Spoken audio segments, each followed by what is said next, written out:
গত ১ সপ্তাহ ধরে আমি কোনো রকম গ্যাসের দেখাই পাচ্ছি না। আমি সকালে নাস্তা বানাতে গেলেও দেখি গ্যাস নেই, দুপুরে রান্না করতে গেলেও দেখি গ্যাস নেই, রাতে ঘুমানোর আগ পর্যন্ত আমি যতবারই চুলা জ্বালাতে দেখি ততবারই দেখি গ্যাস নেই। অনেকে বলছে যে বিকালের দিকে একটু গ্যাস আসে আবার চলে যায়, কিন্তু কখন আসে কখন চলে যায় সেটাই আমি আসলে কোনোভাবেই টের পাচ্ছি না।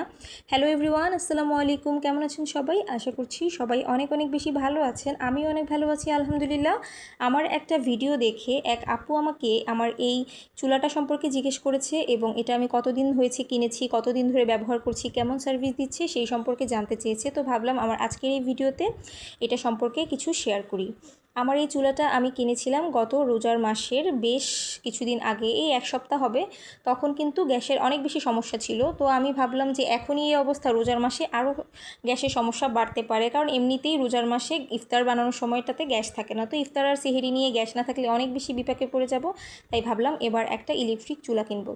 তো অনেক চিন্তা ভাবনা করছিলাম, অনেক যাচাই বাছাই করার পরে অবশেষে এই চুলাটা কিনেছি। আমি এমনিতে অনেকগুলো ইলেকট্রিক শপে ঘুরেছি, অনেকগুলো চুলা দেখেছি, তারপরে অনলাইনেও কিছু চুলা দেখেছি।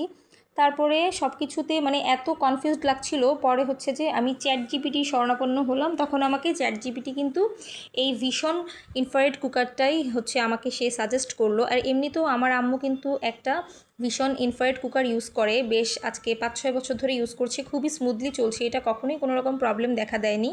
আম্মুরটা হচ্ছে একটা ওল্ড মডেলের চুলা, তো এই চুলাটা হচ্ছে ওদের একটা নতুন ভার্সন। তো ভাবলাম যে ঠিক আছে, ভিশনেরটাই কিনি। তখন আমি হচ্ছে ভিশন এম্পায়ারের যে সবগুলো থাকে ওখান থেকে হচ্ছে এই চুলাটা কিনলাম এবং আমি এই চুলাটা বেশ কয়েক মাস ধরে ব্যবহার করছি, খুবই ভালো চলছে। আমি আসলে এতটাও ভালো চিন্তা করিনি, খুবই ভালো চলছে, একেবারে গ্যাসের মতোই রান্নাবান্না করা যায়। অনেকে বলে যে এটাতে গ্যাসের মতো রান্না হবে না, দেরি হবে, একদমই না, খুবই সুন্দর রান্নাবান্না হয়। আর সবচেয়ে ভালো বিষয় হচ্ছে এটার জন্য আমার আলাদা কোনো পাতিল কিনতে হয়নি, সব রকম পাতিলই কিন্তু এই চুলাটাতে বসে।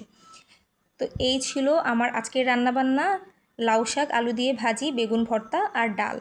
সবাই ভালো থাকবেন, পরবর্তী কোনো ভিডিওতে আবার দেখা হবে। আমাদের পেজটাকে ফলো করবেন। আল্লাহ হাফেজ।